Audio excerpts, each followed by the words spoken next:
भद्रं कर्णेभिः शृणुयाम देवाः भद्रं पश्येमाक्षभिर्यजत्राः स्थिरैरङ्गैस्तुष्टुवागुंसस्तनूभिः व्यशेम देवहितं यदायुः स्वस्ति न इन्द्रो वृद्धश्रवाः स्वस्ति नः पूषा विश्ववेदाः स्वस्ति नस्तार्क्ष्यो अरिष्टनेमिः स्वस्ति नो बृहस्पतिर्दधातु।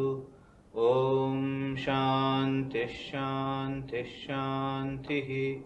हरिः ॐ।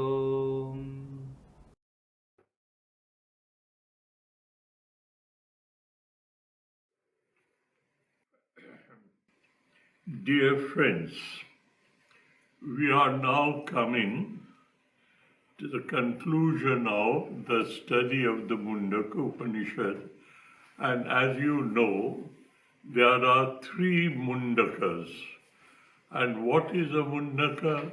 Mundaka literally means a razor, one which shaves off. Here the suggestive meaning is the wisdom, the knowledge, the information that comes out of this study is like a sharp razor which will shave off, remove off the ignorance of our true original nature. This is the suggestive meaning of the word Mundaka. The 3 Mundakas, there are 3 sections. Each section is divided into 2 chapters. Prathama Khanda, Ditiya Khanda. We have covered the 2 Mundakas and 1 chapter of the 3rd Mundaka. And we are now at the last chapter of the study of the Mundaka. In this last chapter, the Upanishadkar, that is Rishi Angirasha, will try to handle a problem which may appear to all of us as an unsolvable, unsurmountable problem. What is it? Be very attentive, be very sharp in your attention and retentivity of these ideas. It is being said 1,000 times, it cannot be seen with your eyes, it cannot be heard with your ears or smelled with your nose. It is beyond your sense organs. But it is experienceable. It is not describable by any avenue of description to which we are very much used. We are very much used to following and understanding things by description. And that description stands on 4 vital concepts. A name, we identify and know by name. By form, that is shape and size, occupancy of the space in whichever figure or form it may be. Name, form, and then utilitarian value. It has some utility in human society. We pick it up and say, he's a lawyer, he's a doctor, he's an engineer. And then by qualities. What's it? Black, white, soft, hard, sweet, bitter. These are all qualities, gunaha. So, our description, and that description generates the capacity of understanding, rotates on these 4 concepts. And the Upanishad keeps on hammering away, saying it is beyond description. Well, if it is beyond description, it is beyond our faculties, it is beyond our understanding, then why make this wild goose chase and hammer away at it that I must know who am I, what am I? Now the catch is, I am, or we are all aware, we are. Everybody says, aham asmi, I am, I exist. This awareness of my amness, or this awareness or consciousness of my existence, I don't need anybody's help. I am. I am aware I am.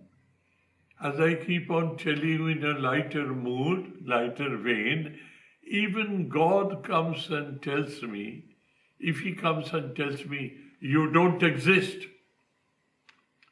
I have that courage of conviction to tell Him, sir, you are a busy man, you have to run the world, keep busy, let me alone. I know I am. My conviction is so strong that I am, I exist, is unshakable. Now the catch is, when I say I am, with what do I identify myself? How do I convince myself of my amness? And at that point, we are very, very shallow. We refuse to go deeper. I am. You want to know my identity? Here is my driving license. Here is my passport. You want to know further who am I and what are my achievements? Here is my biodata. Now, you have identified yourself. How have you identified yourself? Your parentage, your name, your date of birth, your place of birth, and all that you have achieved in your lifetime, rotating around this mass known as body-mind complex. But please kindly, say for instance, a man who is blind. Does he say, I am 90% am? A man who is deaf and dumb, does he feel any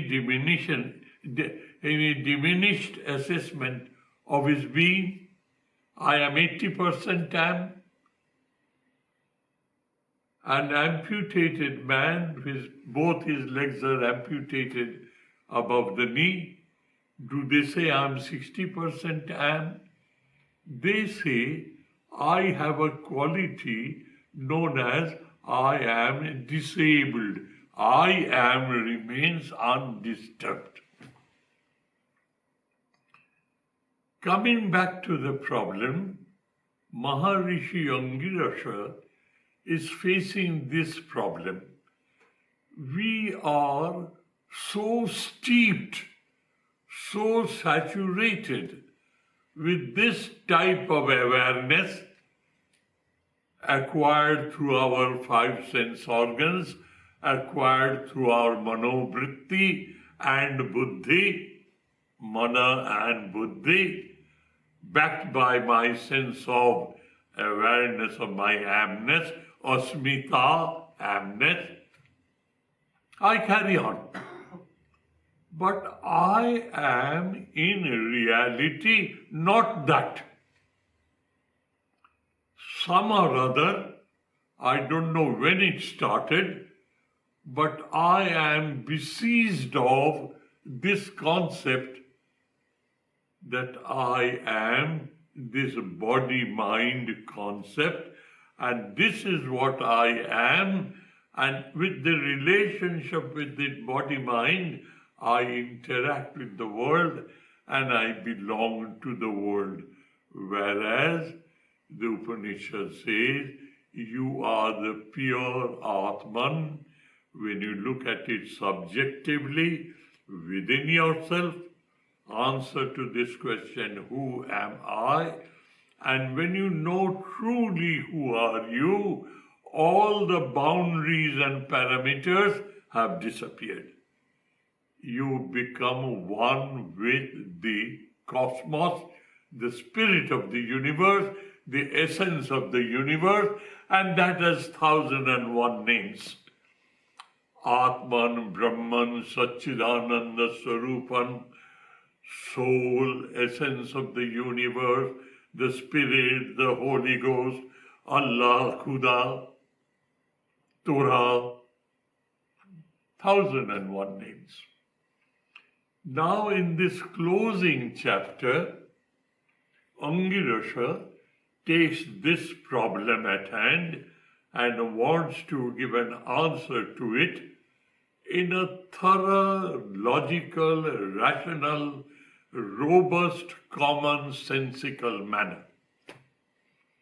Because he is concluding this Upanishad now. Now he has told us why we are bound down to this world. Why? Because we are constantly interacting with the world and we do not know. We are the essence of the universe. I have limited my awareness of amness. I have limited my awareness of amness by this awareness of body-mind complex as my true original nature. Because of that original sin, I have forgotten my identity, and I try to identify with the world, and the world is limited by space and time. I also limit myself, but my true original nature is absolute freedom, no limitations. So I aspire to reach no limitation stage, but I do not know how to. I founder around this cosmos, this world. He will now teach us how to reach that goal, what is the procedure, what is the technique, what is the methodology, and how each and every one of us, notwithstanding in which part of the world I am born, notwithstanding what is my reputation or standing is, nothing is of concern. Each one of us can educate ourselves and sharpen, polish, and hone our faculties in such a manner each one of us is capable of reaching that goal.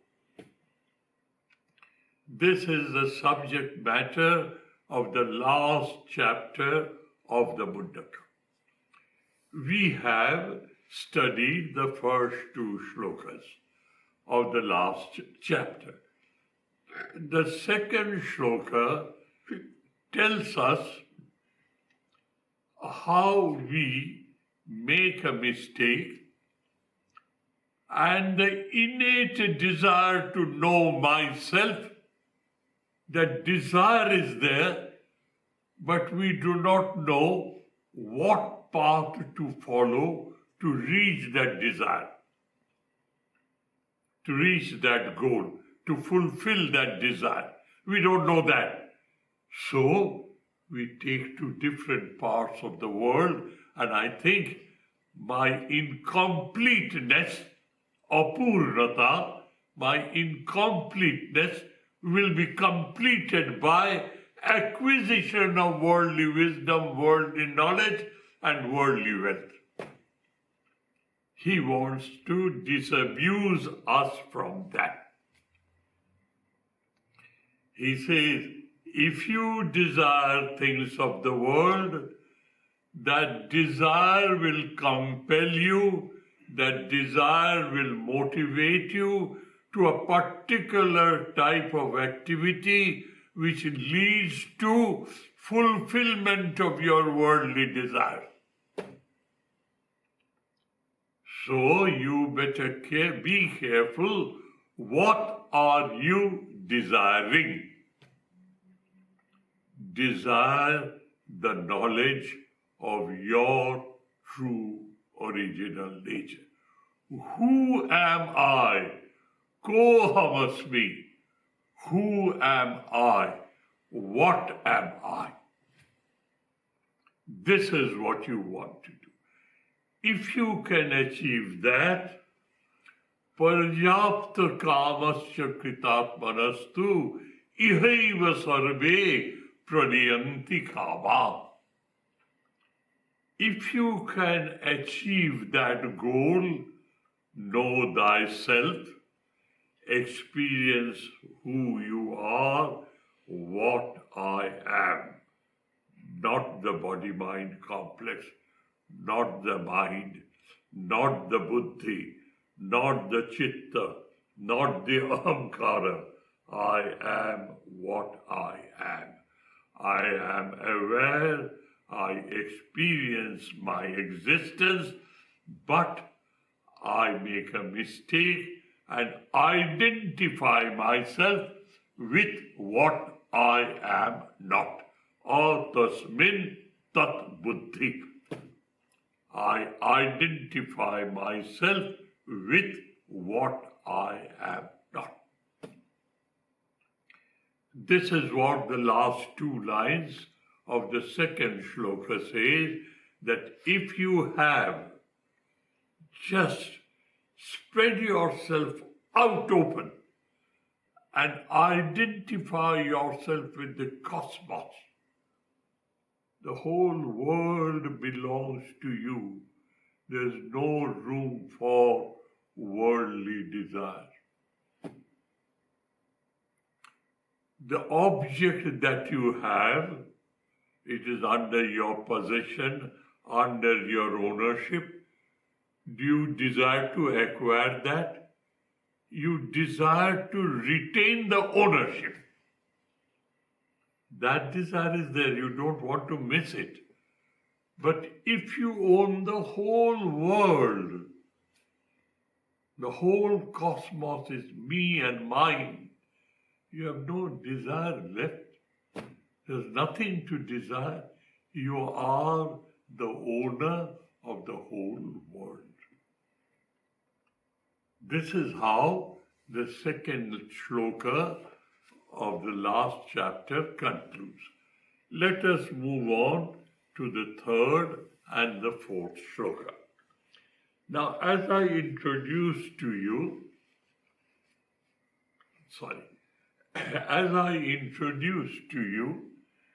the biggest problem that Maharishi Angirasa faces with students like us, we would like to know how to achieve that goal. I am sincere, I am honest, I am devoted, and I am totally dedicated. I really not want anything else. I do not want anything else but to know who am I. How do I go about it? The third and the fourth shloka gives you a very, very broad, very deep, both extensive and intensive suggestion how you can reach that goal. Let us now, with this introduction, read the shloka. Nayam Atma, na ayam Atma. This Atman, prabhachena labhya. Ayam Atma, prabhachena na labhya. This is the paraphrase. Ayam Atma, this awareness of your amness, experiencing I am that, is not achievable by oratorial skill. You may knit words after words after words in a very flowery manner. Each word explodes into a meaning. But when you go through the meaning, it remains in the domain of the intellect. It does not totally saturate your personality by experiencing. Ayam Atma, this awareness of your own self, of which you are aware, cannot be achieved, na labhya. It is not achievable, not attainable, not reachable, only by intellectual gymnastics, manifested by flowery, decorative words. Straight away, Ayam Atma pravachanena na labhya. It is not achievable, not reachable. And na medhaya, na bahuna shrutena. Medha. Medha is that aspect of the brain. What is that aspect? What is this faculty of the brain which is known as medha? These subtle distinctions are not available in Western culture or therefore in Western language. Medha is Shushma Shastra Artha Avadharanam. Oh dear me. Shushma, subtle. Shastrartha, the inner meaning of the scriptures. The capacity to understand those subtle ideas and hold on to it without ever forgetting. That is medha. Or, let me be very simple, that aspect of human memory which absorbs the subtlest of the subtle suggestion of these scriptures about your Atman, and it holds it, but it holds it at that level, does not know how to transform your personality. You do not know how to saturate your whole being with that. It remains in the domain of intellect and memory. Medhaya na labhya. Pravachenena na labhya. Medhaya na labhya. Na bahuna shrutena. You can repeat like a parrot for 1,000 times but it does not transform your personality. So, oratorial skill or expressiveness or whatever you may call it will not give you that experience. That subtle faculty of your memory which holds on to the subtle ideas of the scriptures remains there. It does not saturate your personality. Neither listening it for 1,000 times without knowing the art of saturating yourself. You can't reach that goal. The Upanishad says, so it is further demotivating. It is further depressing. If nothing could reach me there, why do I pursue? So, the Upanishad and its commentaries come into play. They say, don't get upset there. When we say all these things, does not help you to reach that goal. Try to understand the meaning of it. Don't be carried away by the worldly meaning of words. Try to find out what am I suggesting to you. Suggestion is, let me use the Sanskrit word first and then I'll explain to you.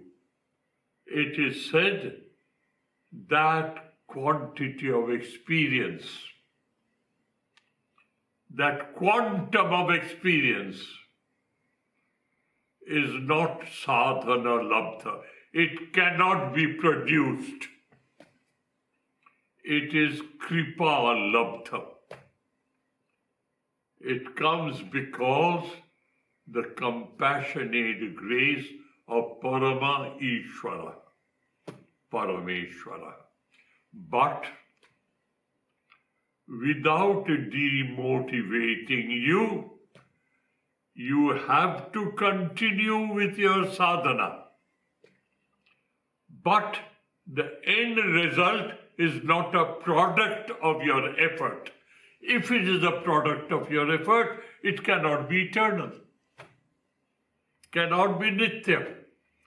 That which you create by conglomerating various causes together by your brilliant effort, in point of time and space, will produce a result in point of time and space, and ultimately it will disappear in time and space.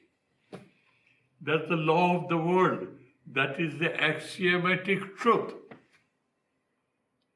So never, never, never have this feeling that you can earn it by the sweat of your brow. If you earn it, it is not eternal, it is conditioned by space and time. Therefore, it is not achievable by the sweat of your brow. How is it then achievable? Yam eva esha brinute tena labhyam. That absolute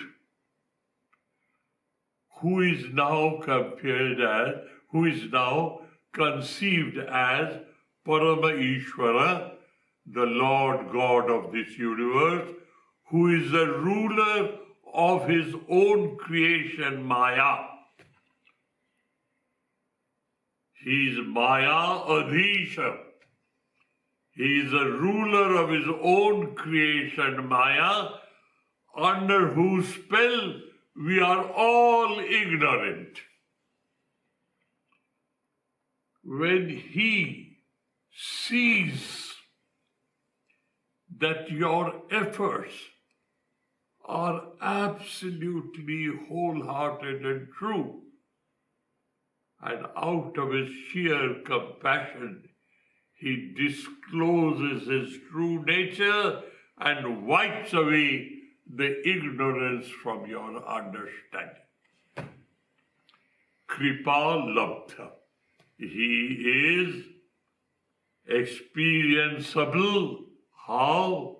By his grace. Why? Because he and his grace is eternal. Now, the Vedanta philosophy wants to harmonize both. Oh, if it is not achievable by all my effort, why should I do my effort? Let him be compassionate. Vedanta is a practical science. It is not only a woolly-headed idea. Vedanta will say, in English language, there is a saying, God helps them who help themselves. What does it mean in the other way? If you look at it from a different perspective, God will not help those who do not help themselves. So the question of God's compassionate, graceful blessings will not be showered on you until and unless you exhaust yourself by your hard work. It has been now harmonized. It is being harmonized that what is Kripa Labdha and what is sadhana, how does it help each other? I make efforts, but I know my efforts will not reach the goal. To qualify myself to reach that compassionate grace, to qualify myself to receive that compassionate grace, I must sweat it out. That's the qualification. This is the human relationship between God and the aspirant. Let us go to an example. And examples are wonderful teachers. A dirty mirror, covered with dirt. The reflectivity of the mirror is in the mirror. They are inseparables.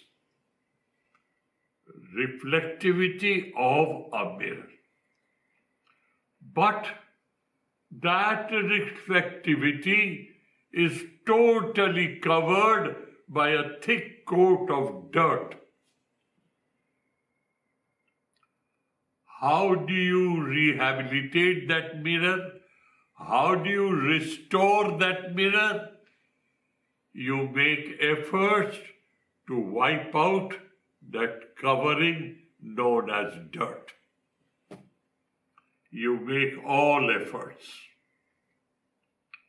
You first see, understand, you don't want to make the glass scratchy, have the softest possible muslin, go to a shop, buy a glass cleaner, you wipe it out, spray the sprayer, cleaner, and very softly and softly and softly. And what you see, the reflectivity of the mirror is slowly and slowly asserting itself. You are not creating the reflectivity. It is there, the dirt is being covered, and it comes up. Ultimately, there is no trace of dirt, and the mirror is in full blaze. The mirror of your heart, your chitta, is covered with dirt, desires of everything else but the desire to know thyself. You make your full effort to get rid of all desires. That is what you are doing. You are removing the dirt. Your true original nature, sa sambedya chaitanya, self-evident awareness. Swa is self, sambedya is evident awareness, chaitanya. It blossoms. Here, he speaks in a suggestive manner, and in the process of our sadhana, the place of Lord God of the universe, the divine, whether in a human form or in my domain of idea, it is immaterial. We take help of him to reach that goal. I only give of my very best. I sweat it out. I don't spare myself. I am not lazy. I am working more than I could with my whole body, mind together to get rid of the worldly desires and divert that desire to one goal, to know my true original nature. He who has he who has developed this intense devotion in him, that is a sadhaka or a sadhika. Gender does not matter here. A human. She who has developed this intense desire, I want nothing else in this life of mine but the knowledge of my true original nature. That intense desire creates that position where God moves the wheel from his face and shows him your people. Yam eva esha brinute, he who wholeheartedly welcomes this stage in his life.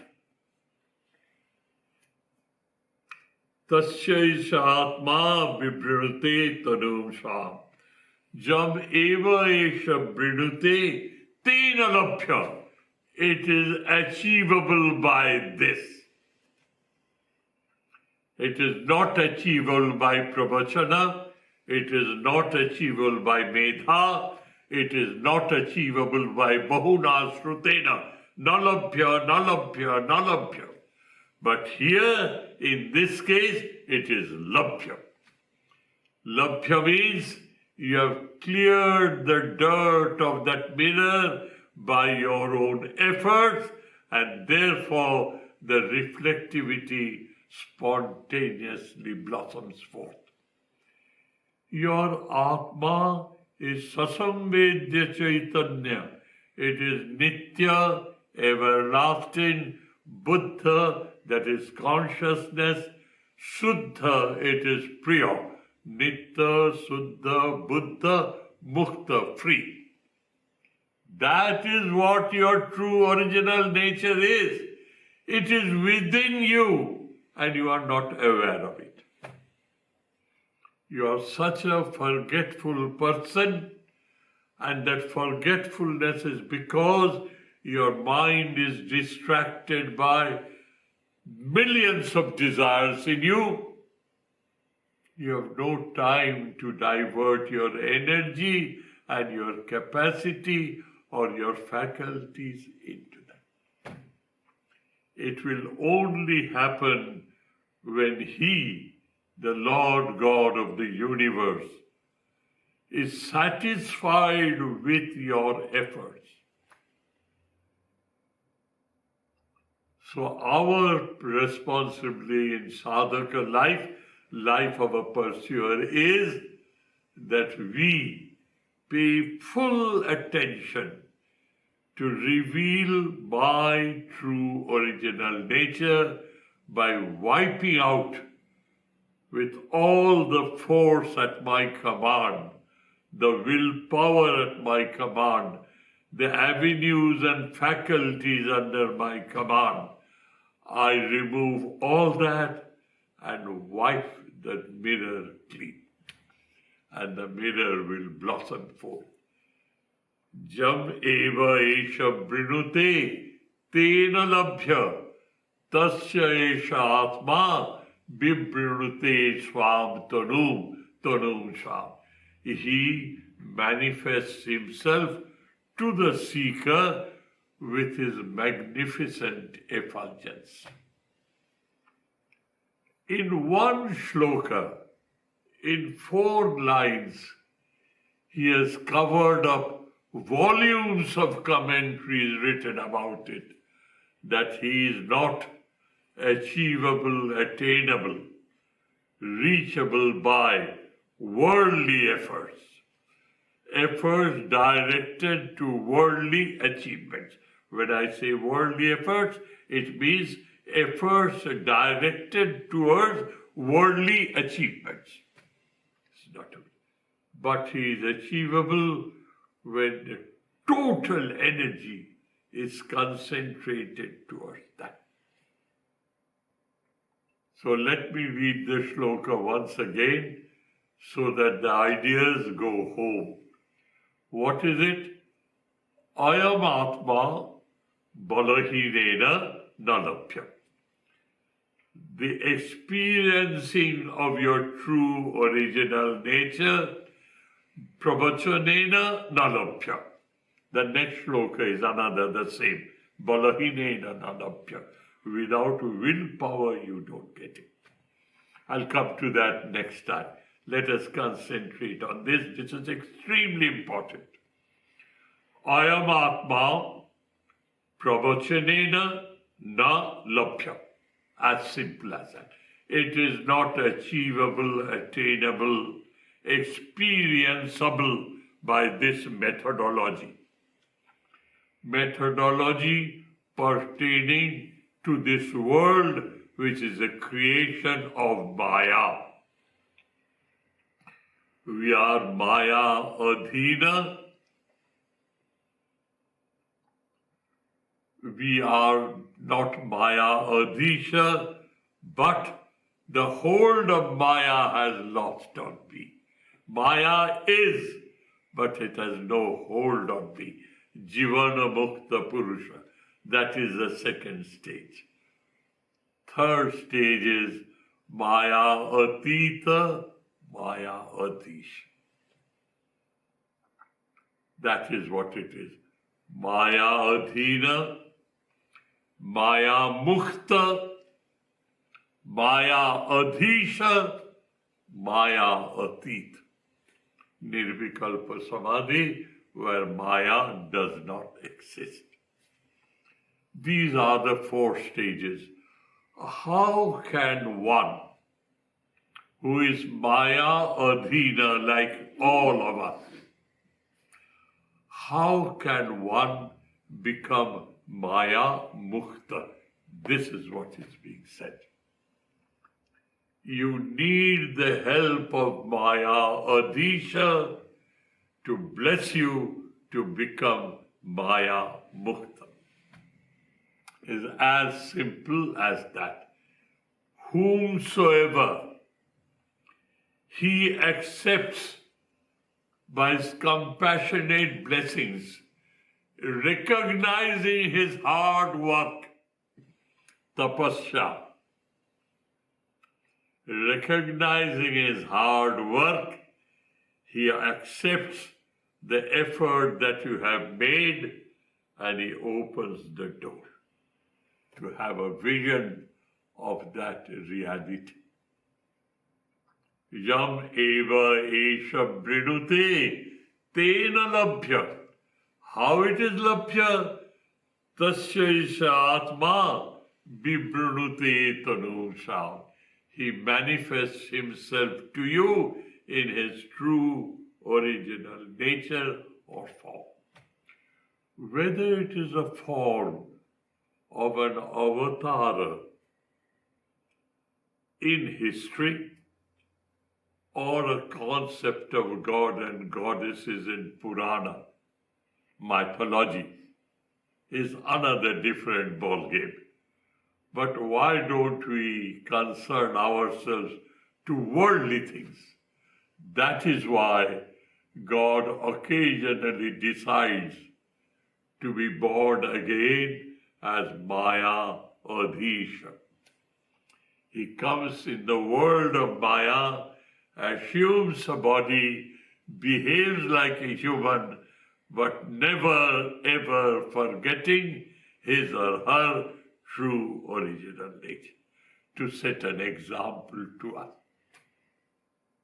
That is another point of discussion. It may happen one day. Thank you, dears. Thank you ever so much. We will follow the next shloka, which says, Balahinena nalabhya. One who has no willpower to drive oneself to that extent is not achievable. Balahinena nalabhya. Then the next is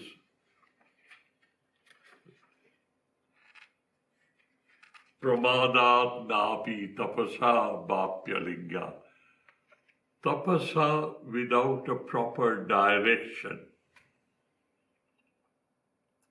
I'll tell you an incident. I've seen a person. He swore that he will develop a tremendous willpower by means of which he will renounce the world.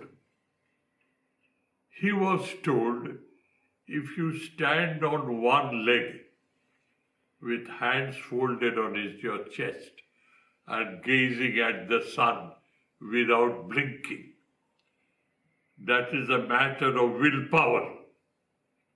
If you can do so, you'll develop a tremendous willpower. With that willpower, you can outgrow your attachments and desire to the world.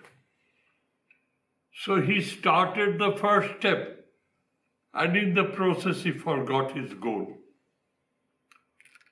All that happened to him, he died like that.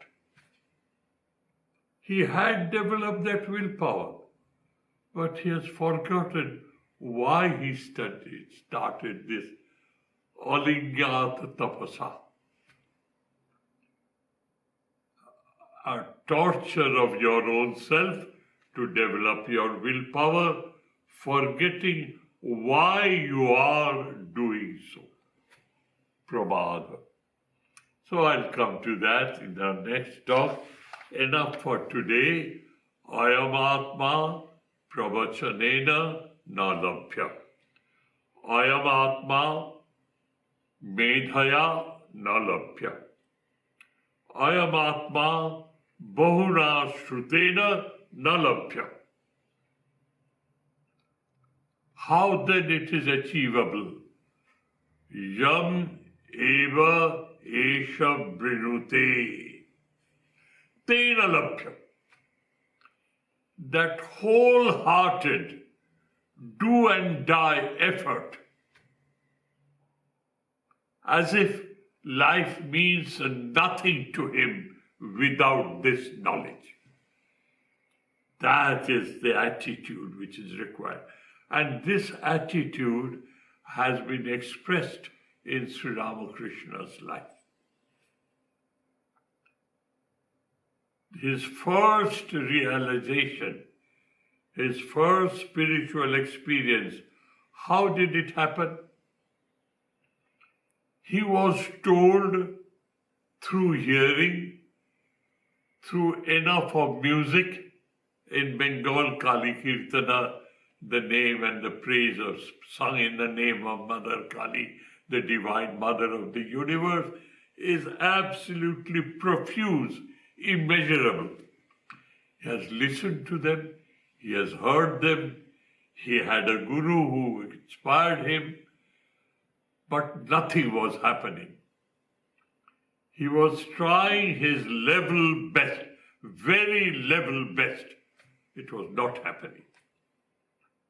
So came to a point when he thought this life without this experience is meaningless for me. So really, he took that sword from Mother Kali's Divine Mother's image, from that sword in her hand, and he wanted to destroy himself.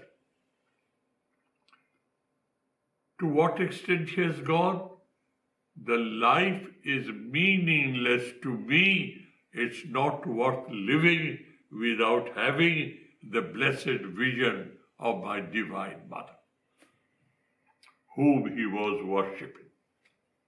He was a pujari, a worshipper, as you know, and at that time he had that vision. Yam eva esha brinute tena labhyam. How it is found out, how is it experienced? Tvasvaisa atma vishate brahmadama. Tvasvaisa atma vibrinute tanum sham. This soul, this potential thing, this Atman exposes himself either in a form or without a form. But the process is you go through the form, beyond the form to the formless. That is the process. You can't jump classes in the spiritual life. In worldly life, if you are a brilliant student, they used to give you double promotion. You skip one class, 1 year. There's no double promotion here in spiritual life. Yam eva esha brinute tena labhya. Tasya esha atma tasya sham tanum bibrinate.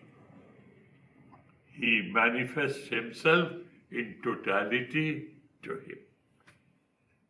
That's the idea. This is a very, very important shloka.